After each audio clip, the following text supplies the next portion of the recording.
Update. I told my mom how jealous I am of my half-siblings and now she won't stop crying.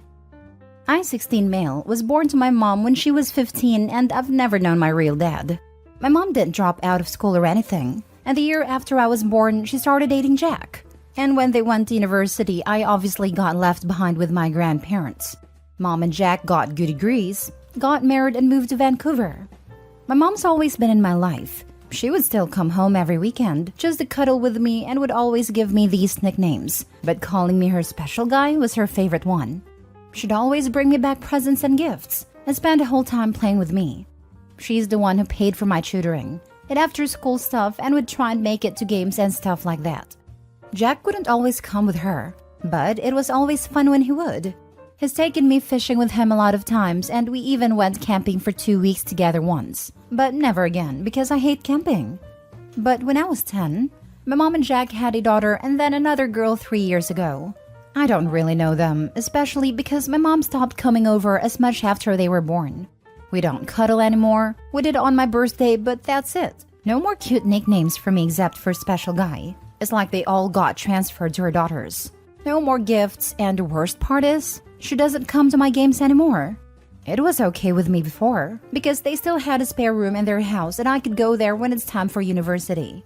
Yesterday, my mom FaceTimed and she had the big announcement that she was going to have another baby, and it was a boy.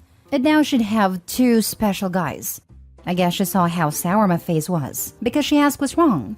And I don't know, I just admitted how jealous I was that her daughters got her so much, and now her son was going to get her. There wouldn't even be space for me there when I had to go to university.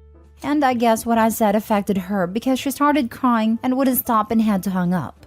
My grandparents are mad that I made her upset and think I don't value them now or something. Jack phoned me and he's mad because my mom thinks it's a mistake now to have another kid. And also mad at me, and he was like, why would I ever think they wouldn't have a room for me?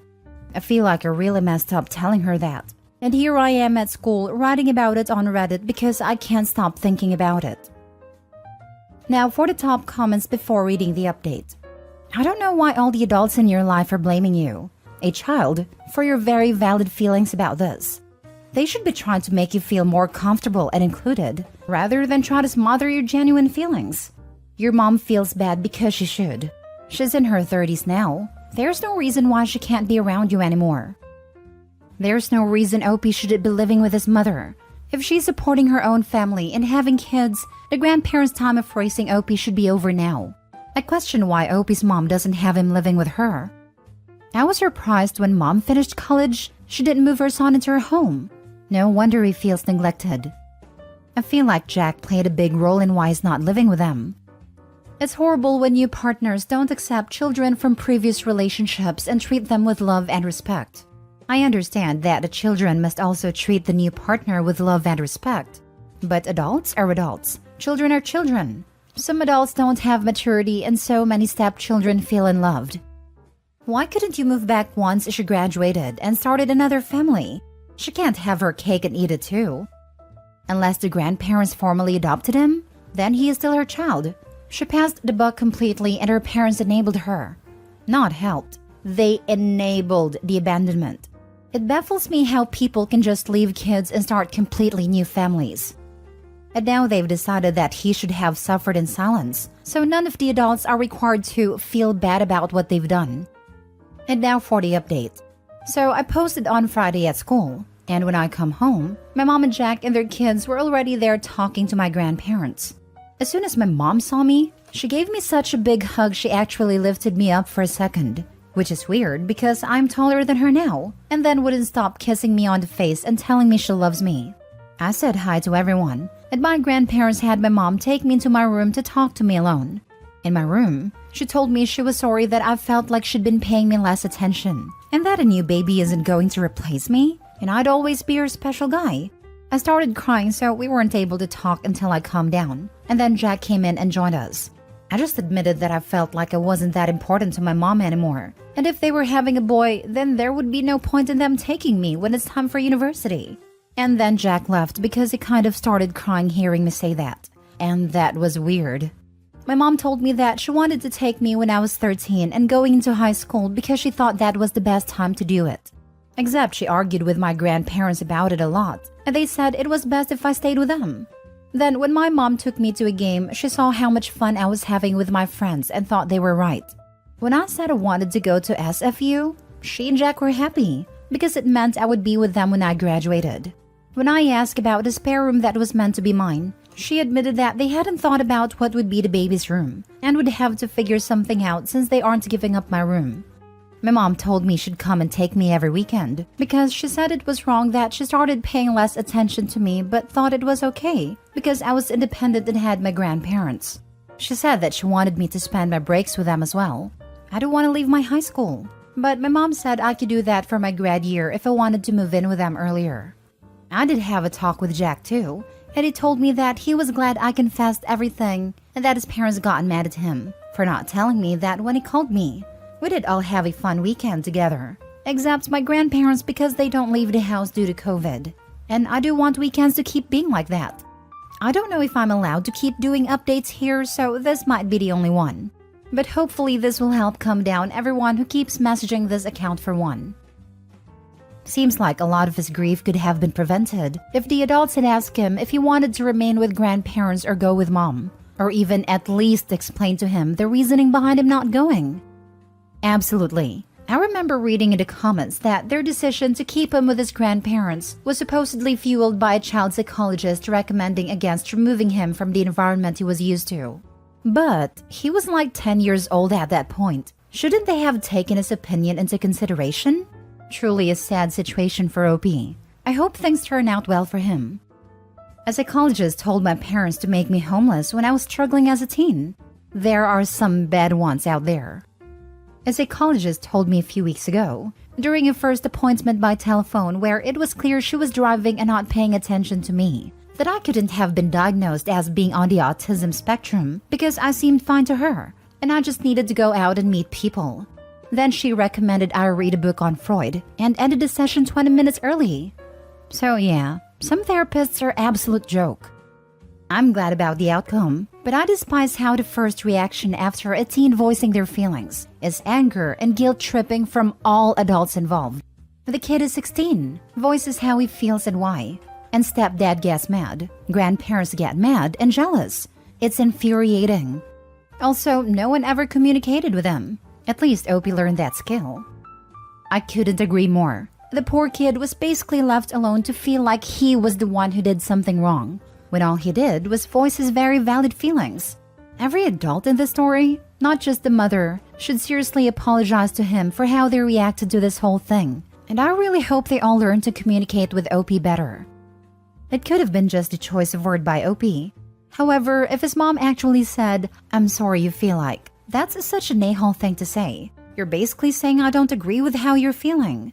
I've read several posts of parents getting remarried and or having more offspring and just almost forgetting their first offspring exists.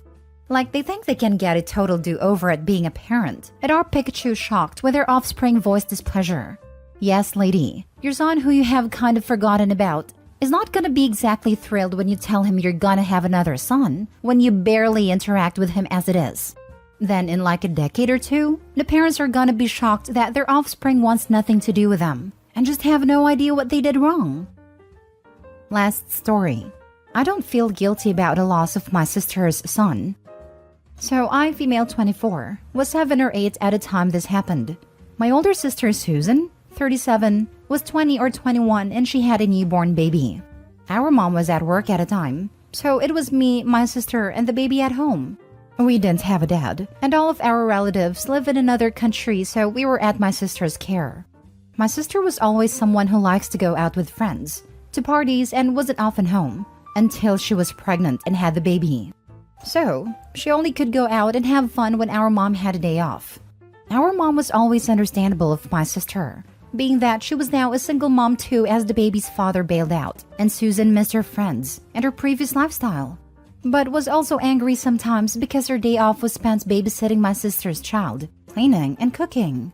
And with time, there were more and more arguments, since my sister only cleaned her room and only cooked for herself. Sometimes I tried to intervene, but my mom only sent me to my room. So this day, I remember I was watching the TV at a time, and Susan comes up to me and says that she's going out with her friend for only a couple of hours and that I had to take care of the baby. I never liked babies and no one bothered to teach me how to care for one, only that they drink milk from a bottle and that they use diapers. I was a little shocked and scared and said that she was supposed to take care of us, and I didn't know anything at all about babies. But my sister ignored me and told me to just take care of him. A little while later, the baby started crying, so I went to my sister's room and tried to figure out what he wanted, but started to freak out. I ran to the kitchen and tried to give him the bottle, but he didn't want it. I tried to give him toys, his blanket, and didn't want it. I tried everything I could think of at a time, but he only cried louder and louder, and I was getting more scared and ran to my room.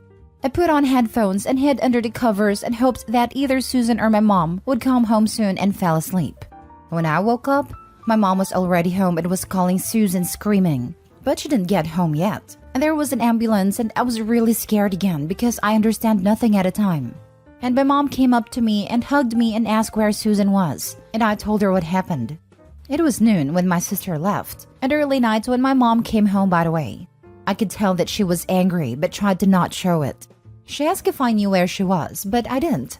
And I asked her what happened and she just told me not to worry, that everything was going to be okay. Later that night, my sister came home and our mom lost it and screamed at her. And Susan screamed back, and so on. I couldn't handle all the screaming, so I was going to my room, but at that moment I heard my sister and felt her grabbing my arm until it hurt. I got scared and started crying, and my sister was screaming at me too. I don't remember most of what she said, but I remember bits like, "It was your fault," and "You're a little monster," until my mom made her free me and I ran to my room and locked the door. The days later after that, Susan was cold and ignored me. She was either in her room or out, but when she was home, I was afraid of being left alone with her. So I began locking my bedroom door often until my mom was home. Things worsened when Susan came home smelling of alcohol and screaming at me to open my door sometimes. I never did because, again, I was terrified, and my mom had enough and kicked her out. A few months later, my mom got therapy for her and me separately. My mom never told me anything then about what happened, and I never saw my sister again until I was about 17. I used to ask my mom how she was, and she just told me that she was doing good. When I saw her again when she came home to visit, and I was a little bit in shock and on edge. I was glad to see her, of course, but also weirded out because I remembered how she treated me when I was younger. It was my mom's day off, so we were all in the kitchen talking about normal stuff like work, grades, relatives, etc. Until my sister out of the blue says that she thinks she deserves an apology. I was confused and didn't know if she was referring to me or mom. And Susan looks at me and says that I have to apologize to her for what happened. I asked what she was talking about, and my mom told my sister to get out. But Susan started to raise her voice and tell me to say sorry for what I did to her baby and that it was my fault that he died. My mom dragged her to the door and closed it when Susan was out while I was still shocked and didn't know what to do or say. After that, my mom explained very briefly what happened and that they talked about reuniting us because Susan felt ready to see me again and wanted to make peace, but didn't expect that to happen. For the full story, she waited until I was 18 to tell me. So what happened was, while I was sleeping in my room, somehow the baby suffocated. My sister blames me for what happened because she left me in charge of him. My mom found him and called the ambulance, but it was too late. Blamed my sister for being irresponsible and leaving not only her little sister, but her own child as well, just to go partying. For a while, I was still processing the info. But in the end, I understand that I was just a kid and didn't have any idea on how to do anything for a baby. And when I got overstimulated and stressed, I panicked and hid where I felt safe. However, my sister has been trying to contact me recently. She says it's because, like she told my mom, wants to reconnect and resolve this. I was on the fence about it because of the past experiences, so I talked about this to my mom and my therapist before doing anything. I relented at the end to meet with her, but only in a public place to make sure she doesn't do anything crazy. We went to a cafe, and again, like the previous time, everything was normal at the beginning. But after a bit of a small talk, my sister told me it was time that I apologize. I began to leave and pay for my part, then I told her that there was nothing for me to apologize for. She tried to follow me telling me awful stuff, Again, that it was my fault and I'm a murderer and hoped I never have children, and raised her voice more once we were outside. I ended up telling her that I couldn't care anymore about her or her baby, that she was the irresponsible adult who left 2 children at home by themselves, and I didn't feel guilty about it because I knew it wasn't my fault her son died, that I only feel absolute apathy towards her, and to never contact me again. I then left as fast as I could because I couldn't stand being near her while she was screaming and crying. I admit I did feel bad about her and her baby before, but after this meeting, I had enough of her crap, and her blaming a confused and scared child for the death of her son. When I got home, I told everything to my mom, and we agreed that if she tried anything, next time we called the police. So that's it. I just wanted to let all of this out. I tried to be as specific as I could from what I remember, what I've been told, and what I wrote in my diary at a time. Feel better now. Now for the comments. Her actions caused the death of her son and gave you trauma for life, and she had the audacity to say she hopes you never have children? She should have been prosecuted for neglect and child endangerment. Glad your mom is supporting you. You were a child. Your sister was the adult. She is 100% responsible for what happened. You were not. She's just trying to put the blame on you because she's too much of a coward to admit it was her fault. Who in their right mind leaves a baby behind with a 7 or 8-year-old? Especially without explaining them how to take care of a child. I mean, I basically raised my sister at age 10, which is still 2 to 3 years older than Opie's age. Though I was parentified, which isn't good, I was explained how to do it all before my baby sister was dumped on me. I was also a single mom at the age of 20, living with my own mom. I never really went out to party, but I did go out with friends a few times. But I never would have left my baby alone with a child. Wouldn't even leave any of my kids alone to people who doesn't agree to take care of them, no matter their age. I have an 8-year-old son, 6-year-old daughter, and 10-month-old daughter. The most my older kids have to do is entertain baby for a couple of minutes while I prepare her food or when I go pee.